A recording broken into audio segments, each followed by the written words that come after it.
오늘은 거룩한 주일입니다. 다 함께 찬양하며 예배를 하나님께 드리시겠습니다.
내 마음이 주를 의지하여 도움을 얻었도다. 여호와는 힘이시오 그의 기름 부음 받은 자의 구원의 요새이시로다. 아멘. 좋으신 아버지 하나님, 거룩한 주일에 우리를 예배의 자리로 인도하여 주셨으니 감사를 드립니다. 이 시간 온전한 마음으로 주님께 예배드릴 때 주여 우리 가운데 임재하여 주시고 성령으로 충만하게 하여 주시옵소서. 예수님의 이름으로 기도드립니다. 아멘.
나는 전능하신 아버지 하나님 천지의 창조주를 믿습니다.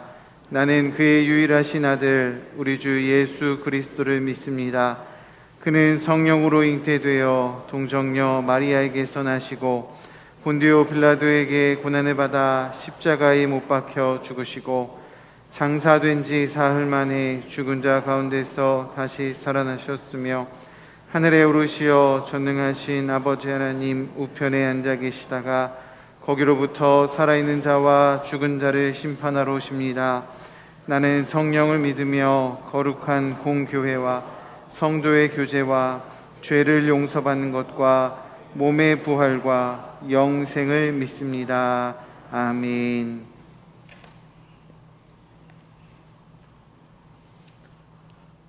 찬양을 받으시기에 합당하신 하나님 아버지, 지난 한 주간도 주님의 품 안에서 안아주시고 사랑 가운데 거하게 하시어 이렇게 주님의 날 예배드릴 수 있도록 인도하심에 감사를 드립니다. 복된 주일을 맞아 분주했던 일상의 삶을 잠시 멈추고 지난 한 주간에 지치고 상한 우리의 마음과 생각을 주님 앞에 내려놓습니다. 오늘 이 예배의 시간 우리의 모습을 돌아보며 주님 원하시는 바가 무엇인지를 깨닫고 살아계신 주님을 찬양하는 복된 시간이 될 수 있도록 인도하여 주옵소서. 지난 상반기 동안도 우리 강속교회와 함께하여 주신 하나님께 감사드립니다. 때로는 어려움도 있었고 또한 부족함도 있었지만 하나님께서 지금까지 함께하셨고 앞으로도 은혜로 함께하실 것을 믿고 감사드립니다. 특별히 우리의 영적 리더이신 이덕한 담임 목사님을 세워주셨사오니 목사님을 영육간에 강건하게 붙잡아 주시고 이 거룩한 제단을 지켜가기에 부족함이 없도록 도와주심으로 우리 강속교회를 좋은 사람들이 많이 모이는 좋은 교회로 축복해 주옵소서. 여름을 맞아 교회 학교의 여름 행사를 대면으로 열 수 있도록 허락하신 은혜에 감사드립니다. 이번 여름 사역을 통해 코로나로 인해 침체되었던 교회 학교의 각 부서가 활기를 되찾고 다시 성장할 수 있는 계기가 만들어지도록 은혜 내려 주옵소서. 그리하여 우리 교회 다음 세대들이 하나님 나라에 크게 쓰임받는 일꾼들로 세워지게 하시며 이를 위해 수고하시는 교육자와 교사들을 축복하여 주옵소서. 주님, 아직도 세상은 질병과 전쟁 속에서 어지럽고 혼란한 가운데 있지만 그리스도인으로서 우리가 지금 해야 할 것은 기도와 섬김인 줄로 믿습니다. 주는 평화시오 막힌 담을 모두 헐어내시는 분이시오니 모든 갈등과 폭력은 사라지게 하시고 어렵고 힘든 이웃들에게 우리의 사랑의 손길이 미칠 수 있도록 인도하여 주옵소서. 특별히 이 시간 함께 예배하는 성도들 가운데 육체의 약함과 원치 않는 질병으로 어려움 중에 있는 사람이 있다면 주님의 크신 권능의 손으로 치료해 주시고 마음의 근심과 걱정으로 어려움 중에 있는 사람이 있다면 그 마음을 어루만지사 치유와 회복의 역사가 있게 하여 주옵소서. 단위에 세우신 담임 목사님께서 말씀 전하실 때에 성령께서 함께 하셔서 주의 진리가 선포되어질 때마다 강물과 같은 은혜와 기쁨이 흘러넘치게 하옵소서. 주시는 말씀을 통하여 우리의 강팍했던 심령들의 울림이 있고 변화되고 치유되는 놀라운 은혜의 시간이 되게 하여 주옵소서. 할렐루야 찬양대 찬양을 기뻐 받아 주시고 주님께서 세우신 교회를 위하여 충성하는 손길들을 기억하셔서 주님을 향한 사랑과 헌신이 주님 오시는 그날까지 변함없이 이루어질 수 있도록 성령으로 이끌어 주옵소서. 모든 계획을 사람이 세울지라도 주님께서 함께하지 않으시면 우리의 노력과 수고가 헛됨을 항상 마음에 새기며 우리가 더욱 겸손하여 짐으로 주님께 사용되는 축복을 허락해 주옵소서. 늘 주님과 교제하며 주님 주시는 능력과 지혜로 말미암아 하루하루 작은 열매들을 쌓아가는 우리 모두가 될 수 있도록 축복하여 주옵소서. 이 모든 말씀 예수님의 이름으로 기도드립니다. 아멘.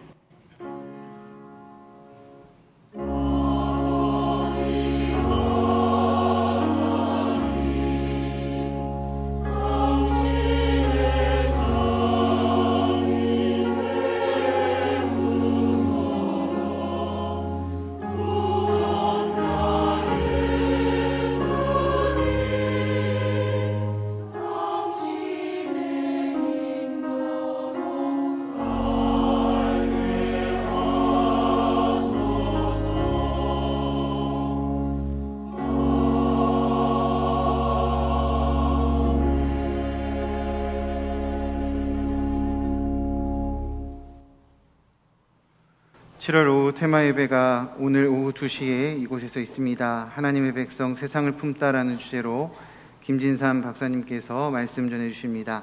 참석하셔서 많은 은혜 받는 시간이 되시길 바랍니다. 다음 주일은 기관의 날입니다. 영아부, 유년부, 초등부 여름 성경학교가 진행 중이며 고등부 여름 수련회가 30일 토요일부터 시작됩니다. 위에서 기도해 주시기 바랍니다. 알림입니다. 이번 주에는 장현주 집사님께서 휴가를 다녀오십니다. 교우 소식입니다. 414구역 하정혜 명예권사님께서 범사에 감사하는 마음으로 아름다운 화분을 헌물하셨습니다. 이사한 가정이 있습니다. 주부를 참고해 주시기 바랍니다. 이제 539장 부르시면서 봉헌하시겠습니다. 나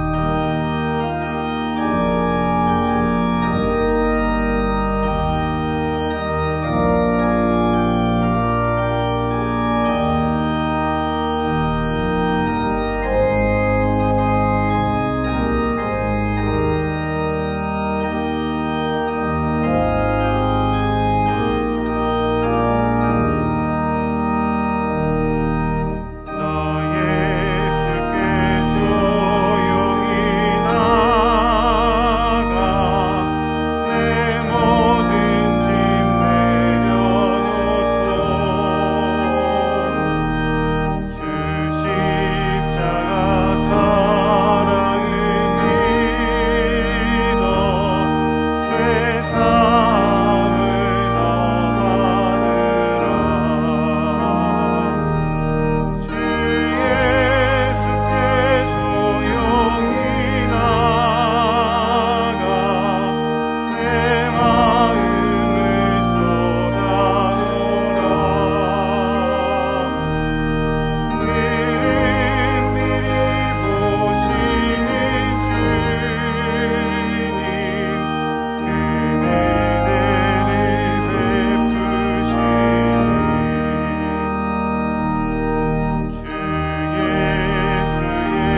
우리를 구원하사 자녀 삼아 주시고 늘 큰 은혜를 베풀어 주시는 하나님의 사랑, 진심으로 감사를 드립니다. 무더위와 비 속에서도 한 주간을 지켜주셨고 오늘 복되고 거룩한 주일을 맞이하여 하나님 앞에 나와 예배드릴 수 있게 하시니 고맙습니다. 하나님, 요즘처럼 걱정이 많고 짐이 무겁고 그리고 힘든 일들이 많은 세상을 살면서 우리 온 성도들 하나님 앞에 더 나오기를 기뻐하게 하시고 조용히 주님 앞에 나와 온 마음을 쏟아놓으며 기도하며 찬양하며 예배하도록 은혜를 베풀어 주옵소서. 그래서 응답받게 하시고 새 힘 얻게 하시고 소망 중에 기뻐하는 은혜를 경험케 하옵소서. 오늘 우리가 예배하며 주님이 내게 주신 많은 것들 가운데 구별하여 주께 드리오니 받으시옵소서. 주일헌금을 드립니다. 감사 예물을 바칩니다. 하나님 받으시옵소서. 그리고 드린 손길들을 복되게 하시어서 어려운 세상 속에서 감사의 일들이 늘어나게 하옵소서. 11조를 드립니다. 하나님 그 가정 위에 은혜를 베푸소서. 응답하여 주시고 강건하게 하시고 영육간의 복을 누리도록 주님 허락해 주옵소서. 구제헌금, 장학헌금, 국내외 선교헌금을 드립니다. 얻은 것, 주신 것 내가 다 사용해도 부족할 것만 같은 세상을 살지만 하나님의 사업에 동참하고 사랑을 전하고 이웃을 구원하기 위하여 드리는 예물이오니 하나님 보내셔서 쓰실 때에 주의 영광 드러나며 영혼을 구원하는데 귀한 물질 되게 하옵소서. 기도 제목을 담아 소원헌금을 드리는 마음들을 흠양하사 응답하여 주시고 곳곳 예물을 드리는 권사님의 가정을 축복하셔서 남은 여생 평안케 하시며 영육간의 복이 자손에게 흘러가도록 도와 주옵소서. 하나님, 이 나라 이 민족을 긍휼히 여겨 주옵소서. 정치, 경제, 사회, 문화, 교육, 안보가 흔들리며 방황하오니 주님, 유정자들과 또 모든 지도자들에게 지혜를 주시고 은혜를 베풀어 주사 이 백성이 하나님을 두려워하며 하나님의 공의가 강물처럼 흐르는 나라 되기 위해서 힘쓰는 사람들 되게 하옵소서. 특별히 먼저 믿고 구원받은 우리가 사명을 느끼며 이 나라를 위하여 더 기도하게 하옵소서. 아버지 하나님, 우리 교회 성도들을 건강으로 붙들어 주시고 연로하신 어른들에게 더욱 그리하여 주시며 크고 작은 질병으로 고통받는 자들을 치유하시고 특별히 암과 투병하고 있고 원치 않는 무거운 병으로 힘들어하며 지금도 병원에서, 요양원에서, 가정에서 하나님의 치유를 기다리는 많은 성도들에게 하나님 이 시간 하늘문을 여시고 주님 안수하여 주사 질병이 떠나가고 질병이 회복되고 강건해지도록 역사하여 주옵소서.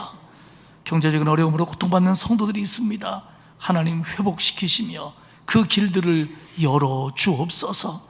우리의 자녀들을 축복하사 우리 자녀들이 믿음 안에 건강한 꿈을 꾸게 하시고 그들에게 진급의 문, 진학의 문, 취업의 문, 그리고 결혼의 문, 태의 문, 미래의 문을 열어주사 승리하게 하시되 먼저 믿음의 건강한 자들이 되도록 축복하옵소서. 교회, 학교, 여름 성경학교 수련회를 통해서 하나님 우리의 자녀들이 더욱 하나님을 가까이 경험하는 귀한 시간들이 되도록 만들어 주옵소서.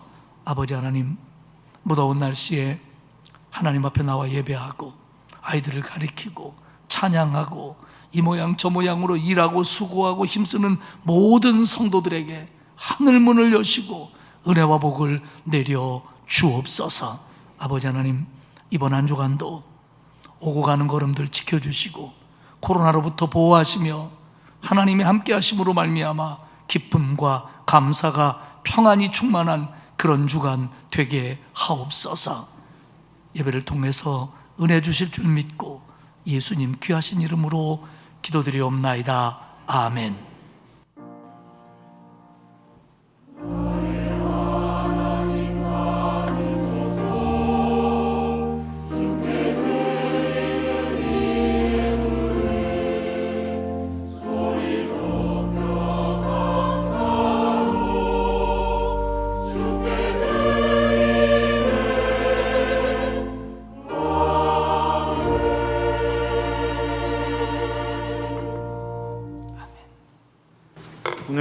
주시는 하나님의 말씀은 사도행전 17장 1절에서 9절까지의 말씀입니다. 신약성경 217페이지입니다. 사도행전 17장 1절에서 9절까지의 말씀을 제가 봉독하겠습니다. 그들이 암비볼리와 아볼로니아로 다녀가 데살로니가에 이르니 거기 유대인의 회당이 있는지라 바울이 자기의 관례대로 그들에게로 들어가서 새 안식일에 성경을 가지고 강론하며 뜻을 풀어 그리스도가 해를 받고 죽은 자 가운데서 다시 살아나야 할 것을 증언하고 이르되 내가 너희에게 전하는 이 예수가 곧 그리스도라 하니 그 중에 어떤 사람 곧 경건한 헬라인의 큰 무리와 적지 않은 귀부인도 권함을 받고 바울과 실라를 따르나 그러나 유대인들은 시기하여 저자의 어떤 불량한 사람들을 데리고 떼를 지어 성을 소동하게 하여 야손의 집에 침입하여 그들을 백성에게 끌어내려고 찾았으나 발견하지 못함에 야손과 및 형제들을 끌고 읍장들 앞에 가서 소리질러 이르되 천하를 어지럽게 하더니 사람들이 여기도 이르매 야손이 그들을 맞아들였도다. 이 사람들이 다 가이사의 명을 거역하여 말하되 다른 임금 곧 예수라 하는 이가 있다 하더이다 하니 무리와 읍장들이 이 말을 듣고 소동하여 야손과 그 나머지 사람들에게 보석금을 받고 놓아주니라. 아멘. 할렐루야 찬양대의 기적 찬양 후에 담임 목사님께서 고난이 계속되어도 라는 제목으로 말씀 선포하시겠습니다.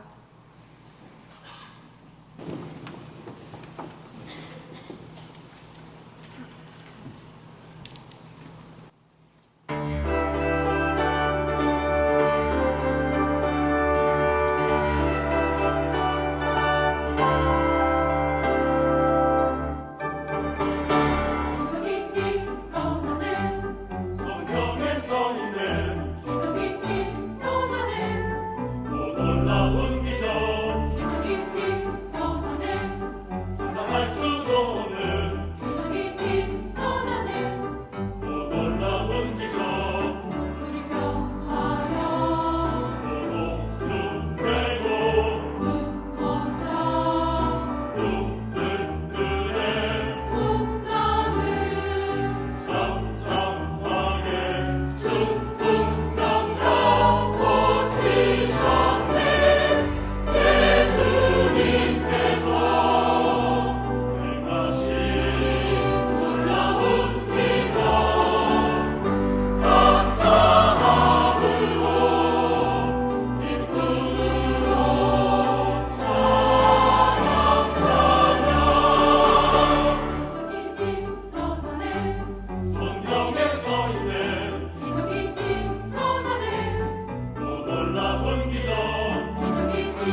토요일과 일요일에 계속에 걸쳐서 우리 교회학교 성경학교와 수련회가 진행이 되고 있습니다.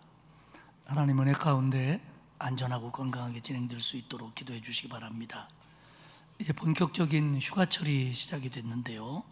지난 2년 동안 휴가들을 제대로 못 가셨기 때문에 코로나가 재확산되고 있는데도 휴가 계획을 세우는 성도들이 많을 줄 압니다. 휴가들 가지 마세요는 아니고요. 조심들 하시고 또 안전에 유의하시고 특별히 몸과 마음의 쉼을 얻고 또 영적으로 재충전될 수 있도록 그렇게 시간들을 활용해 주시기 바랍니다. 오후 테마 예배 오늘이 마지막 시간입니다. 오늘이 지나면 이런 말씀을 아마 쉽게 접하기 어려울 겁니다. 여러분들 많이 참석을 해 주시기를 바랍니다. 오늘은 사도 바울의 마게도니아 전도 중에서 데살로니가 베레아 전도를 기록하고 있는 사도행전 17장 전반부의 말씀을 통해 은혜를 받도록 하겠습니다. 사실 사도행전의 대부분을 차지하고 있는 바울의 전도는 그 여행의 기록의 패턴이 거의 비슷합니다. 사도 바울이 어떤 지역에 복음을 전하러 갑니다. 가면 회당을 찾습니다. 회당이 있으면 유대인의 회당에 가서 먼저 복음을 전하고, 없으면 강가라든지 장터라든지 그런 곳에 가서 말씀을 전합니다. 하지만 사도 바울이 찾아간 도시들은 대부분 유대인의 회당들이 있었습니다. 그 얘기는 바벨론 포로 이후에 유대인들이 로마가 지배하고 있는 전 지역에 흩어져 있었다라고 보아도 잘못되지 않을 겁니다. 회당에서 혹은 아우다 같은 곳에서 복음을 전합니다. 그러면 유대인들이 듣고 이방인들이 듣고 예수를 믿게 됩니다. 주로 회당에서부터 구원의 역사가 일어났는데 일부 유대인들이 믿고요, 이방인들이 믿는데 그 회당에 있는 이방인들은 몇 종류의 신앙 상태를 가지고 있었습니다. 하나는 유대교에 입교한 이방인입니다. 그들은 이방인이지만 유대교의 하나님을 믿고 할례도 받고 율법도 지키는 입교한 이방인들입니다. 근데 이런 사람들은 좀 적었고요. 대부분이 하나님을 경외하는 사람이라고 표현한, 하나님을 믿지만 할례나 율법까지는 지키지 못하는 사람들, 그들을 사도행전에서 그저 하나님을 경외하는 이방인이다 이렇게 표현합니다. 그리고는 드물게 유대인에게 동조는 하지만 아직 하나님을 믿는 정도까지는 안 되는 그런 사람들도 회당에 모여 있었습니다.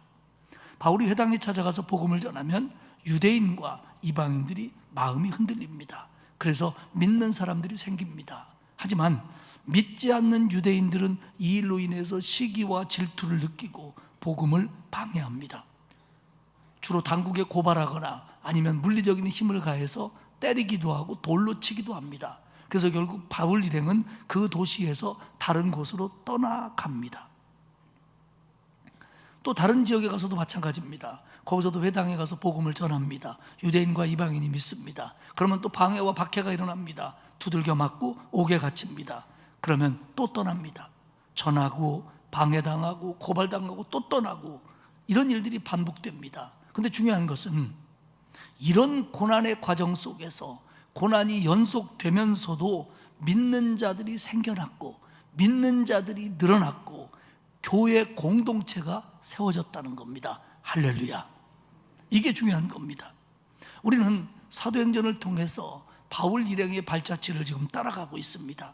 그래서 은혜를 받고 깨달음을 얻고 도전을 받고 있습니다. 하지만 비슷한 얘기들이 반복되다 보니까 새롭지 않습니다. 그리고 재미가 있지도 않습니다. 근데 여러분, 설교에서 여러분이 꼭 기억해야 될 중요한 것 하나가 있습니다. 그건 뭐냐? 설교는 재미없는 거라는 겁니다. 여러분, 설교가 재미있을 줄로 기대하면 오해입니다.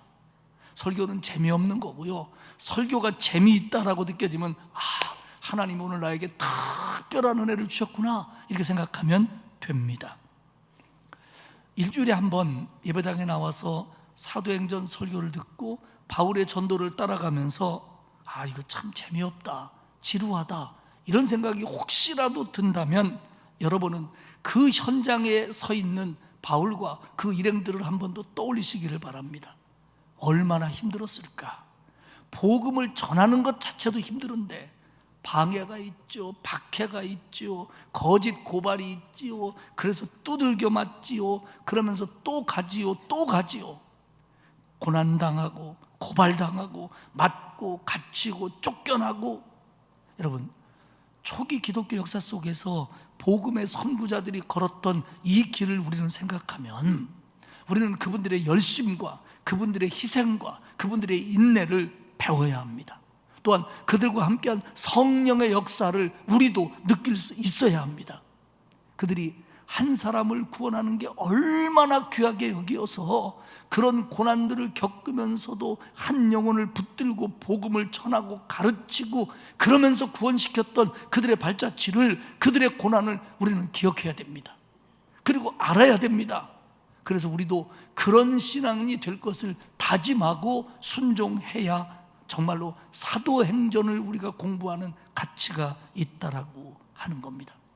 근데 여러분이 정 재미없으면 제가 연락을 해볼게요. 바울한테 좀 빨리빨리 가시라고. 오늘은 데살로니가 전도와 베레아 전도 얘기 두 가지 얘기를 하고 있습니다. 첫 번째는 데살로니가 전도입니다. 사도행전 17장 1절에 보면 그들이 암비볼리와 아볼로니아로 다녀가 데살로니카에 이르니 거기 유대인의 회당이 있는지라. 데살로니카 로마 제국의 마게도니아 속주의 주도입니다. 여러분들이 마게도니아는 지역이고 데살로니카나 빌립보는 도시입니다.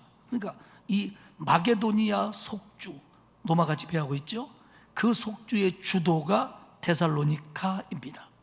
그 당시로는 인구 4만에서 6만 정도가 됐고요. 지금은 데살로니키라고 해서 인구 100만이 넘는 그리스 두 번째 대도시입니다.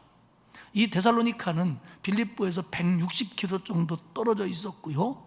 이 길을 바울 일행은 암비볼리아와 아볼로니아를 거쳐 데살로니카로 갑니다. 바로 이 길이 로마가 뚫은 마게도니아의 횡단도로 에그나티아라고 하는 도로입니다. 그때 바울은 데살로니카 가기 전에 어디에 있었냐면 빌립보에 있었습니다. 그럼 빌립보에서 마지막에 어떤 일이 일어났습니까?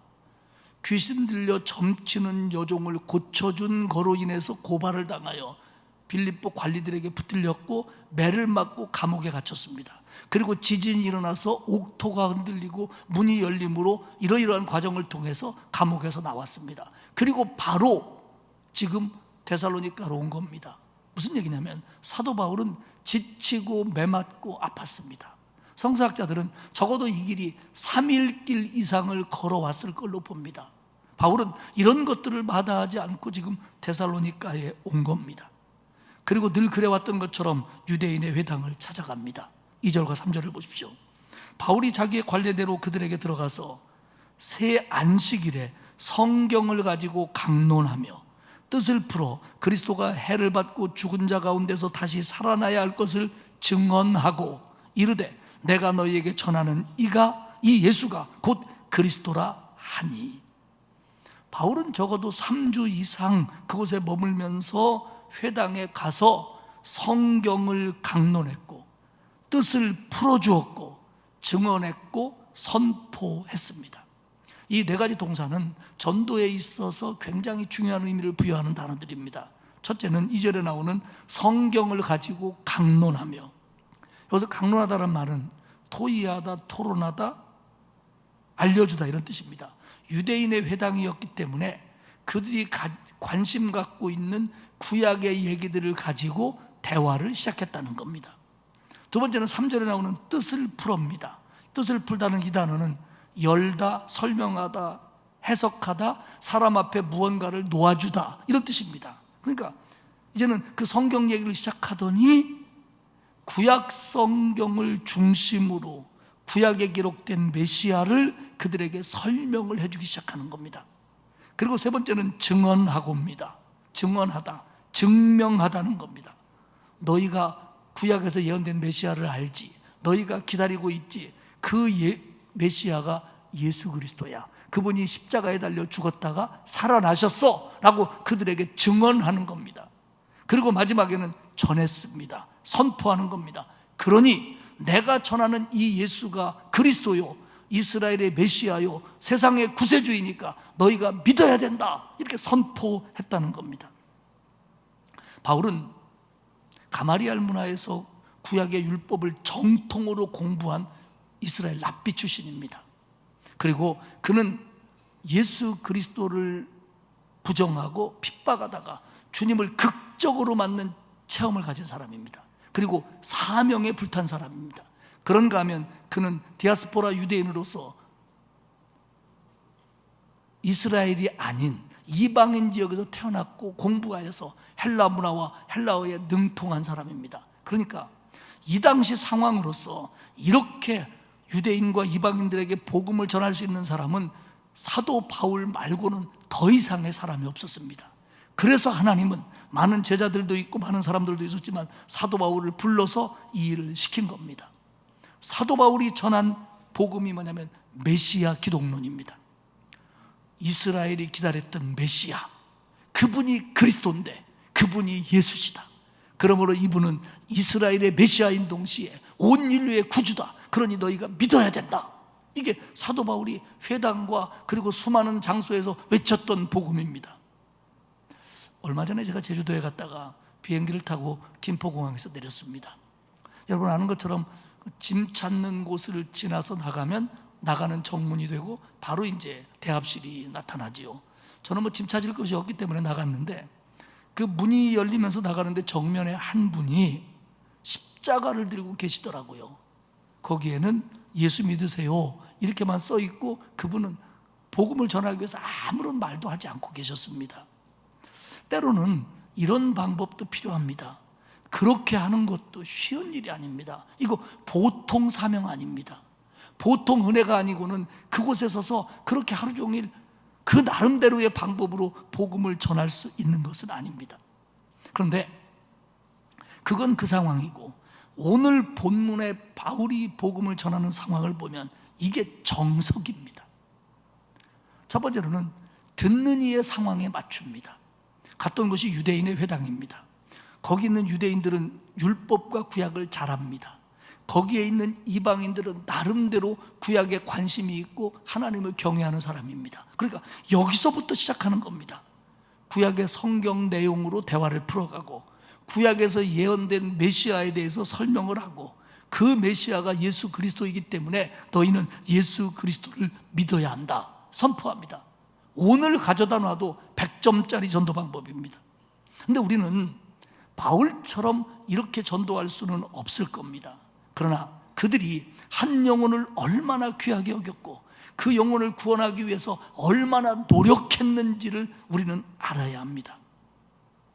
그래서 우리가 복음을 전할 때는 인간적인 지혜도 있어야 되고 성경적인 지식도 있어야 됩니다. 물론 믿음은 뭐 말할 것도 없고요. 그래서 지금 내가 전도하려고 하는 이 사람과 나 사이의 상황이 뭔가, 지금 이 사람들이 무엇을 관심을 가지고 있고 어떤 걸 알고 있고 뭘 모르고 있고 이런 상황들을 파악하는 지혜가 필요합니다.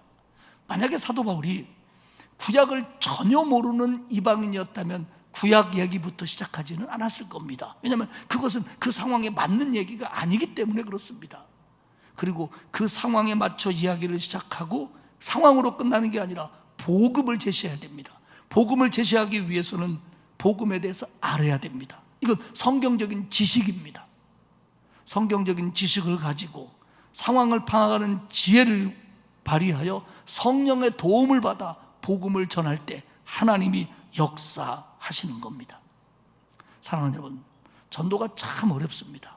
그러나 하나님께서 주시는 은사만 있는 자가 전도하는 게 아니고 정말 전도하려고 하는 자에게는 하나님께서 반드시 영원 구원을 할 수 있는 전도의 문을 열어준다는 걸 믿으시기를 축복합니다. 그리고 이건요 상급이 커요. 왜냐하면 한 영혼을 하나님이 천하보다 귀하게 여기시기 때문입니다. 바울 일행은 새 안식일 이상을 걸치면서 회당에서 복음을 전했습니다. 4절에 보니까 그 중에 어떤 사람 곧 경건한 헬라인의 큰 무리와 적지 않은 귀부인도 권함을 받고 바울과 실라를 따르나. 회당에 있던 일부 유대인들이 구원받습니다. 우리 번역에 어떤 사람이라고 번역한 이 단어는 원문에는 어떤 유대인입니다. 유대인들이 일부가 구원받았습니다. 그리고는 경건한 헬라인들, 아까 말씀드린 것처럼 유대교에 입교는 안 했지만 구약의 하나님을 믿는 이방인들입니다. 그들이 구원받았습니다. 그리고 그들 중에는 귀부인들도 있었습니다. 이 말은 지도자의 부인이라는 뜻입니다. 힘 있는 여인이라는 뜻입니다. 고대문헌에 보면 데살로니가를 중심으로 한 마게도니아의 여인들은 굉장히 독립성이 강했고, 그리고 진취적인 정신으로 정평이 나 있는 걸로 문헌들이 남아 있습니다. 그러니까 그 당시의 여인들이 우리가 생각하는 것보다 셌어요. 우리나라 여인들처럼. 그런데 그런 귀부인들도 예수를 받았다는 거예요. 그들이 권함을 받았다, 복음을 받아들이고 회심해서 예수 믿게 됐다, 그리고 바울과 실라를 따랐다, 기독교인 공동체의 하나가 됐다, 이런 뜻입니다. 상황에 맞춰 기도하면서 복음을 전했더니 일부 유대인과 많은 이방인들이 돌아왔습니다. 그러면 다음에 무슨 일이 벌어질까요?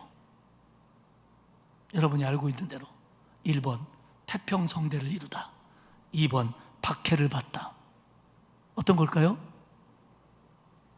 이상하다, 이렇게 쉬운 걸 어렵게 얘기하시네. 그렇죠? 예수를 믿지 않는 유대인들이 시기하기 시작합니다. 그리고 자기들만 가지고 안 되니까 저자거리에 불량배들을 동원하여 이들을 핍박하려고 합니다. 생각해보면 유대인들이요, 바벨론에서 살다가 70년 만에 주류들이 예루살렘으로 돌아오는데 많은 사람들이 바벨론에서 돌아오지 못합니다. 그리고 거기서 흩어져서 헬라가 지배할 때, 로마가 지배할 때 지중해 연안 전 도시에 유대인들이 흩어집니다.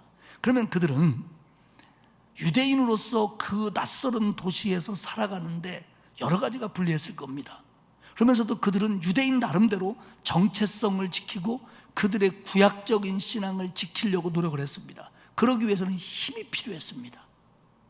그런데 자기들을 도와주는 사람이 필요했는데, 지금 데살로니가의 경우 귀부인들이, 유력자의 부인들이 회당에 나온 겁니다. 그러면 데살로니가에 있는 유대인들은 자기들의 정체성과 신앙을 지켜가는데 이 여인들이 방패막이가 됐습니다. 그런데 이 귀부인들이 바울의 설교를 듣고 바울의 전도를 받고 성령의 역사를 따라 그들이 기독교 공동체가 돼버린 겁니다. 그러면 이제는 자기들을 보호해줄 사람들이 없어졌다라고 하는 위기감을 유대인들이 느낄 수가 있는 겁니다. 게다가 그들은 예수 그리스도를 메시아로 믿지 않습니다. 그러니까 이런 것들 저런 것들이 합쳐져서 그 복음을 전하는 이들을 어떻게든지 못 전하게 해야겠다라는 게 그들의 억지, 잘못된 사명입니다. 그래가지고 5절에 보면 바울이 데살로니가에서 머물렀던 곳으로 여겨지는 야손의 집으로 쳐들어갑니다. 야손. 교회에 오래 다닌 분들 가운데도 야손이라고 하는 이름이 낯설을 겁니다. 별로 등장하지 않습니다. 근데 이 사람이 대단한 사람입니다. 왜냐하면 이 사람이 회당에서 회심한 유대인일 걸로 봅니다. 근데 회심하자 빌립보의 루디아처럼 바울 일행이여 우리 집에 와서 머무십시오, 우리 집에 기거하십시오.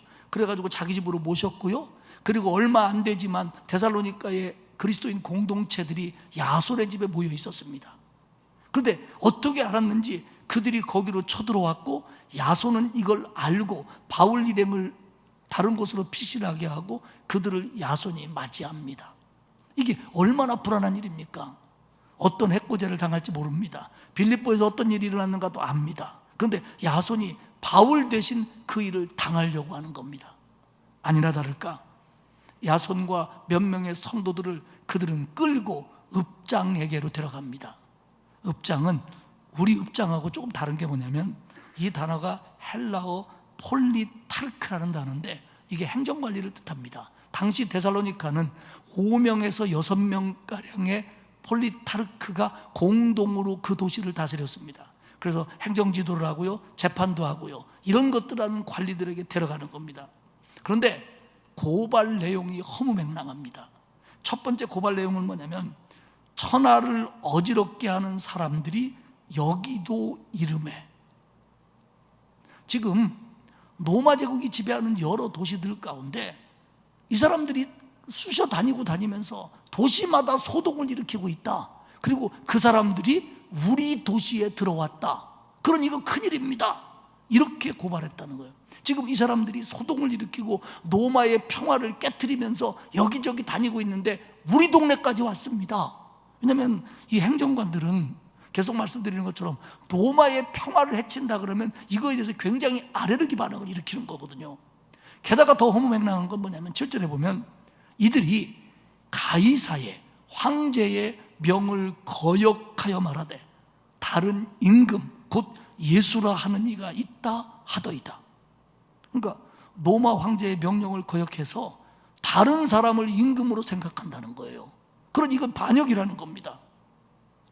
여기서 임금이라고 번역한 이 헬라어는 실류스라고 하는 단어인데 이 단어가 어떤 단어냐면 지금 이 마게도니아 데살로니카가 그리스입니다. 헬라 지역입니다. 근데 지금 노마의 속주입니다. 그러니까 노마가 다스리는 헬라 지역, 헬라어를 쓰는 사람들의 지역에서 황제라고 하는 단어를 어떻게 불렀냐면 실루스라고 불렀어요. 이 말을 직역하면 무슨 뜻이냐면 가이사를 황제로 여기지 않고 다른 사람을 황제로 생각합니다.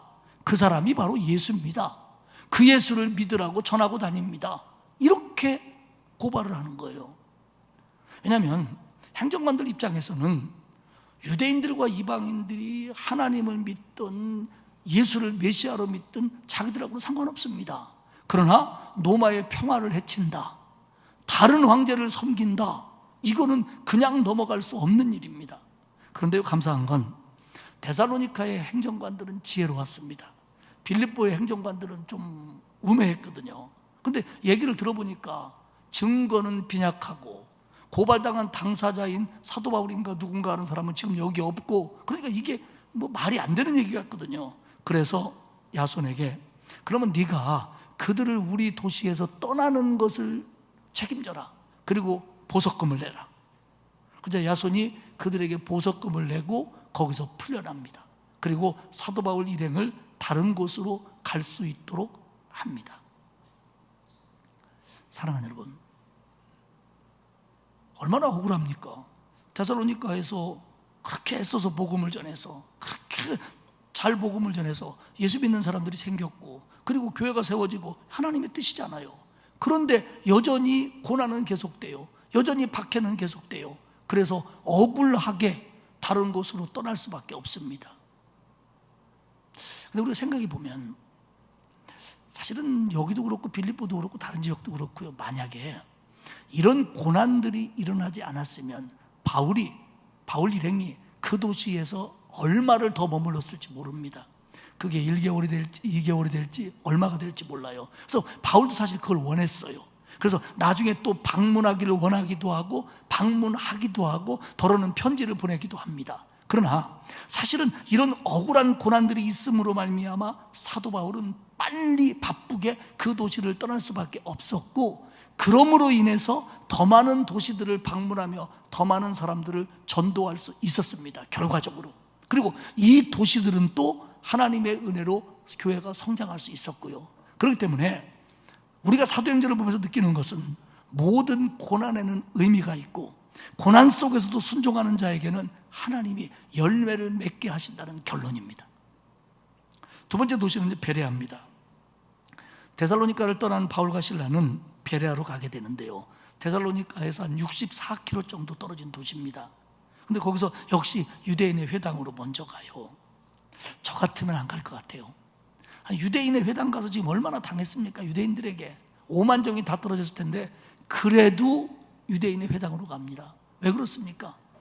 유대인들이 하나님의 백성이라고 믿고 있고 하나님이 선택한 사람들이라고 믿고 있고 메시아를 기다린다고 믿고 있는데 메시아가 누군지 모르고 있으니까 바울은 니들이 나와 똑같다, 내가 예수를 핍박할 때 나와 똑같다, 그러니 그리스도가 누군지를 그들에게 알게 해주고 싶은 사명이 바울에게는 간절했던 거예요. 그리고 그 회당에 모이는 이방인들, 이제 하나님을 조금씩 알아가는 사람들에게 복음을 전함으로 말미암아 진정한 그리스도를 알게 해주고 싶었던 거예요. 그러니까 결과가 어떻게 될지 뻔히 알면서도 회당으로 가는 겁니다. 그런데 17장 11절에 보면 베레아에 있는 사람들은 데살로니카에 있는 사람들보다 더 너그러워서 간절한 마음으로 말씀을 받고 이것이 그러한가 하여 날마다 성경을 상고함으로. 오늘 사도행전은 베레아 회당의 사람들과 데살로니가 회당의 사람들을 비교하면서 베레아 사람들이 더 너그러웠다고 얘기합니다. 이 단어는 더 고상했다라는 뜻이고, 전에 우리 번역에는 더 신사적이어서 이렇게 번역하고, 공동 번역에서는 더 마음이 트인 사람들이었다 이렇게 번역합니다. 그러니까 그들은 거부 반응 없이 바울의 말을 듣는 겁니다. 그리고는 간절한 마음으로 말씀을 받았습니다. 그 듣는 가운데 성령이 역사하셔서 정적으로 마음이 간절해져서 그 말씀을 들었습니다. 근데 거기서 끝난 게 아니라 그 다음에 그들은 이것이, 그렇게 간절하게 받은 말씀이 이것이 그러한가 하여, 이게 진짠가 하여, 이게 진리인가 하여 날마다 말씀을 상고했다는 겁니다. 사랑하는 여러분, 신앙이 바르게 자라나기 위해서는 말씀이 우리 안에서 영향력이 커져야 되는데, 그 부분에 의지적인 건 빼놓고 정적인 거와 지적인 거가 있어야 됩니다. 정적인 건 뭐냐면 하나님의 말씀을 받으면 은혜가 되는 거예요. 기쁜 거예요. 여러분이 설교를 듣거나 성경을 읽거나 성경에 관계된 책을 읽을 때 무조건 믿어지면 감사하시기를 축복합니다. 이건 은혜예요. 그게 잘 안 믿어지는 거거든요. 근데 그냥 믿어지면 축복이에요. 그런데 잘 안 믿어지면, 궁금증이 생기면 오늘 좀 이상한데? 그러면 베레아 사람들처럼 너그러운 마음으로 이것이 진짜인가, 이것이 진리인가 깊이 상고하면서 깨달아야 됩니다. 공부도 해야 되고, 다른 성경도 더 읽어야 되고, 다른 책도 읽어야 되고, 더 쉽게 해결할 수 있는 건 믿음 좋은 분들에게, 목사님들에게, 전사님들에게 물어보면 돼요. 여러분들 설교 듣다가 그거 궁금한데요, 이해가 안 되는데요, 막히는데요, 안 믿어지는데요, 그러면 목사님들에게 물어보십시오. 저는 바쁘니까 부목사님들한테. 저는 바빠요. 부목사님들 물어보면 아마 자세하게 가르쳐 주실 겁니다. 그런데 우리끼리 얘기인데, 그래도 이건 안 풀린다 그러면 저한테 오세요. 그럼 제가 한번 해볼게요. 그러니까 이 베레아 사람들은 일단 마음이 너그럽고 신사적이어서 말씀해 보십시오. 그리고 들으면서 가슴이 뜨거워졌고, 그러면서도 잘 모르는 사람들은 이게 진짜인가? 우리가 잘못 알고 있었던 거 아닌가? 그러면서 그 말씀을 파고 들어갔다는 겁니다. 그랬더니 12절 결과, 그 중에 믿는 사람이 많고, 유대인 중에서 믿는 사람들이 생기고, 또 헬라의 귀부인과 남자가 적지 아니하였다.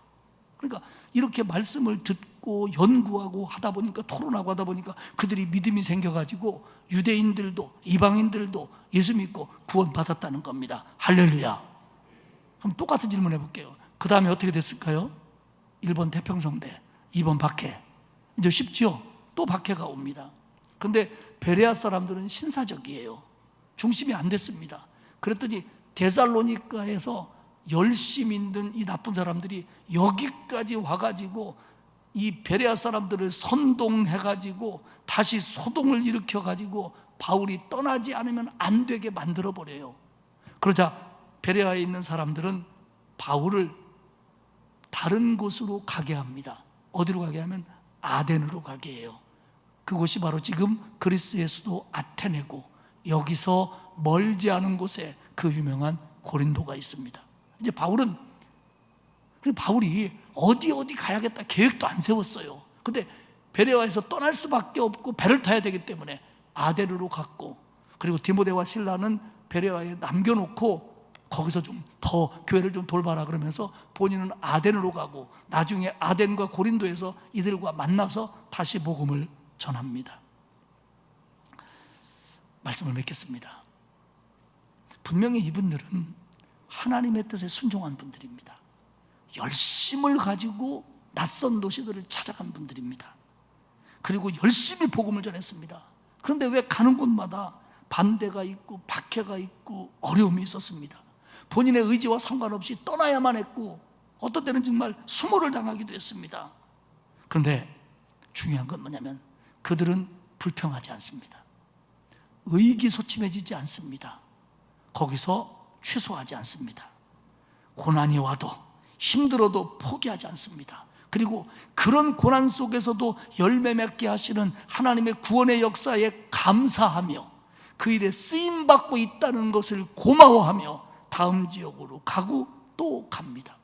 사랑하는 여러분, 우리는 여기서 뭘 배워야 될까요? 우리도 전도합니다.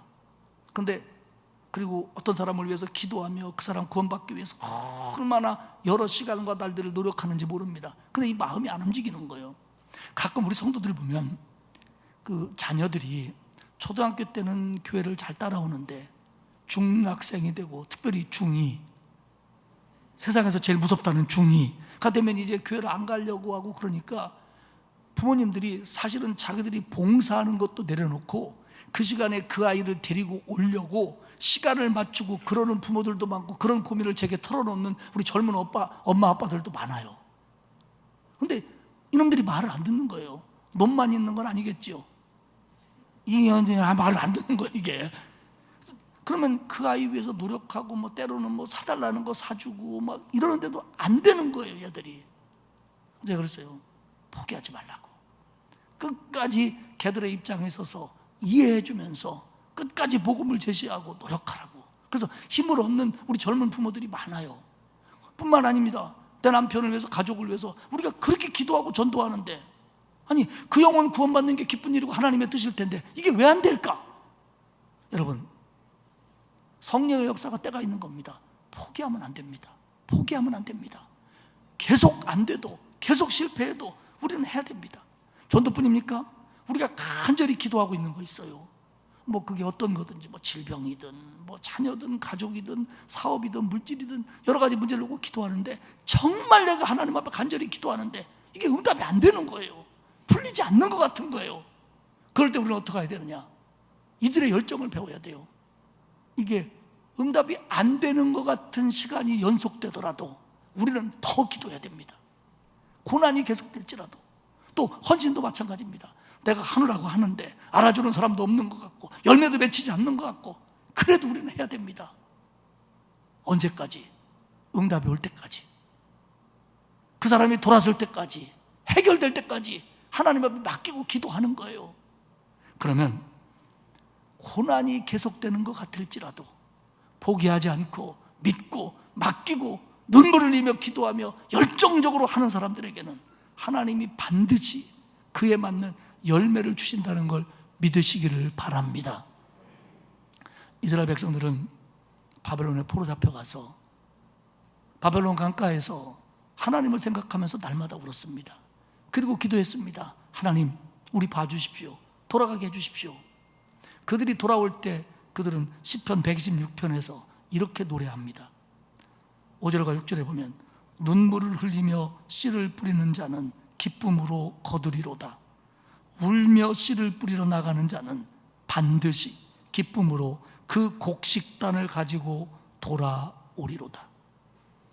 고난이 반복된다고 할지라도, 고난이 계속된다고 할지라도, 성령이 나에게는 침묵하는 것처럼 느껴질지라도 포기하지 말고 그 길을 열심으로 신실하게 최선을 다해서 걸어가면 하나님이 그 기도에 응답하시고 그 영혼 구원하시고 그 문제 해결하시고 그 일들 속에서 열매 맺게 하실 줄 믿습니다. 이게 우리 신앙의 선진들에게 배워야 될 성경의 역사고 교회의 역사고, 이게 헌신의 역사입니다. 사랑하는 여러분, 기도해서 응답되지 않는 것 같고, 열심히 해도 열매가 없는 것 같고, 그렇게 전도해도 구원받지 못하는 것 같다고 할지라도 포기하지 마십시오. 그 고난 속에 하나님의 뜻도 있고요, 그 고난을 통하여 하나님은 결과가 있도록 만들어 주실 겁니다. 울며 씨를 뿌릴 때 반드시 기쁨으로 그 곡식 단을 거둘 날이 옵니다. 믿고 이 길을 열정적으로 그리고 감사하며 걸어가는 저와 여러분들이 될 수 있기를 주님의 이름으로 축복합니다. 하나님 고맙습니다. 사도 바울이 영혼 구원의 소망을 품고 눈물을 흘리며 그 길을 걸어갔지만 많은 사람들이 반대했고 박해했고 매맞았고 옥에 갇혔고 죽을 뻔하고 쫓겨나고 이런 일을 반복하면서도 포기하지 않은 결과 많은 영혼들이 구원받았고 교회가 세워졌고 그 눈물, 그 땀, 그 피가 흘러 우리에게까지 와서 우리가 구원받게 될 수 있었음에 감사를 드립니다. 이토록 분명한 복음의 역사 속에 서 있는 우리가 한 영혼을 구원하기 위하여, 응답받기 위하여, 열매 맺기 위하여 하는 노력들이 아무리 고난이 반복된다고 할지라도, 응답이 더뎌진다고 할지라도, 힘들지라도 포기하지 않고 믿음 가지고 기쁨으로 땀 흘리며 이 길을 걸어갈 수 있도록 하나님 힘 주옵소서. 그래서 우리 성도들의 가족들과 사랑하는 이들이 구원받고 기도가 응답되고 그 문제가 해결되고 헌신의 열매가 맺는 복된 주인공들 되게 하옵소서. 하나님, 우리 성도들이 눈물을 흘리며 기도하는 그 수고를 기억해 주시고 정말로 하나님의 교회를 위해서 땀 흘리는 모든 것들을 받아주사 기쁨으로 곡식의 단을 거두게 하옵소서. 감사드리며 예수님의 이름으로 기도합니다. 아멘. 496장 찬송하겠습니다.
이제는 우리 주님 예수 그리스도의 은혜와 하나님 아버지의 넓고 크신 사랑하심과 성령님의 감화감동 위로 교통하시는 역사가 고난이 계속될지라도, 고난이 반복될지라도 믿음과 눈물과 열심으로 씨를 뿌릴 때에 반드시 그 열매를 걷게 하심을 믿고 더욱 힘쓸 것을 다짐하는 온 성도들 머리머리 위에와 그 가정과 자녀와 일터 위에와 그리고 우리 교회와 이 나라 위에 이제로부터 영원토록 함께하옵시기를 간절히 축원하옵나이다. 아멘.